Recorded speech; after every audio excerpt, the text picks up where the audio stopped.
I was the intended victim of a scam using my son's voice. And here's the story. I was on my way to work. My phone rang. It was my son. He was crying. He said, "Dad, I was in an accident. I hit another car being driven by a pregnant woman.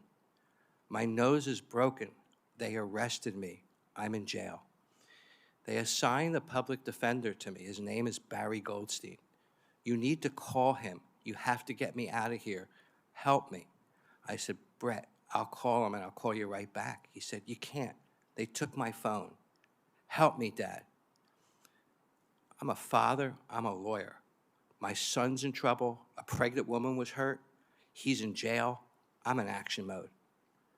Before I could do anything, my phone rings again. It's Barry Goldstein. "I just met with your son. He's hurt. He has a broken nose, but he'll be okay. He hit a car being driven by a pregnant woman. She was taken to the hospital. They arrested your son because he failed the breathalyzer test at the accident scene." I said, "Wait, my son would never drink and drive." He said, "Brett told him that, but he had an energy drink that morning, and that may have caused the failed test." He said, "I should take some steps if I wanted to bail my son out." I said, "Of course I want to do that." He said, "Well, I'll give you the phone number for the courthouse, and here's your son's case number. You should call the courthouse and bail him out." I immediately called the courthouse. They answer correctly. I tell them why I'm calling. They said, "What's your son's name?" They asked for the case number. They said, "Yes, your son's here. Bail was set at $90,000. You need to post 10%, $9,000 to bail him out, but there's a problem." So what's the problem? The county bail bondsman was away on a family emergency, and he's not available. He said, "But there is a solution. You can post what they called an attorney's bond." I said, "I'm an attorney." He said, "Yes, but you haven't entered your appearance on behalf of your son. There's a Mr. Goldstein that did that. You should perhaps call him back and try to get him to post an attorney's bond." Hang up, I call Mr. Goldstein back. "Mr. Goldstein, can you post a bond for my son?" "Yes." "You need to wire me $9,000. He said, "I'm a member of a credit union, so you need to take the cash to a certain kiosk, which will get the money to me.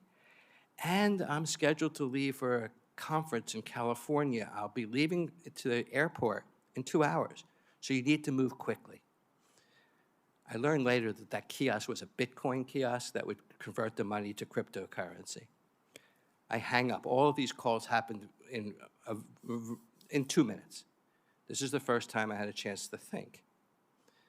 I called my daughter-in-law and suggested that she call work and tell them that my son wasn't going to make it today because he was in an accident. A few minutes later, FaceTime call from my son. He's pointing to his nose. He goes, "My nose is fine. I'm fine. You're being scammed." I sat there in my car. I was physically affected by that. It was shock and anger and relief. I decided that I would try to keep Mr. Goldstein engaged in the scam while I invited law enforcement to become involved. I contacted the Philadelphia police, and they said because I had not lost the money, they couldn't help me. I called the local FBI office. They said, "Look, there was burner phones and cryptocurrency. They were aware of the scam, and that they were unable to bring back cryptocurrency once it was out of the country or wherever it went, and so they were unwilling to get involved." And that left me fairly frustrated because I had been involved in consumer fraud cases in my career, and I almost fell for this. So the only thing I thought I could then do was to warn people. So I approached the Philadelphia Inquirer, and they did a feature story. And Fox News ran a segment on their morning show. The scam hasn't abated. Since that article came out, I've received 20 to 25 calls throughout the country of people who have been contacted by Barry Goldstein and who had lost money. And they were devastated. I mean, they're emotionally and physically hurt. They almost were calling to get a phone call hug because they were so upset.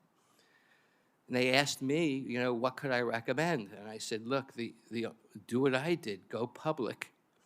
Oh, and the other suggestion I had was to go to the bank where they bank and suggest that tellers inquire about anyone that's taking out a lot of cash that doesn't usually do that. That was the only thing I could come up with. The cryptocurrency and AI have provided a riskless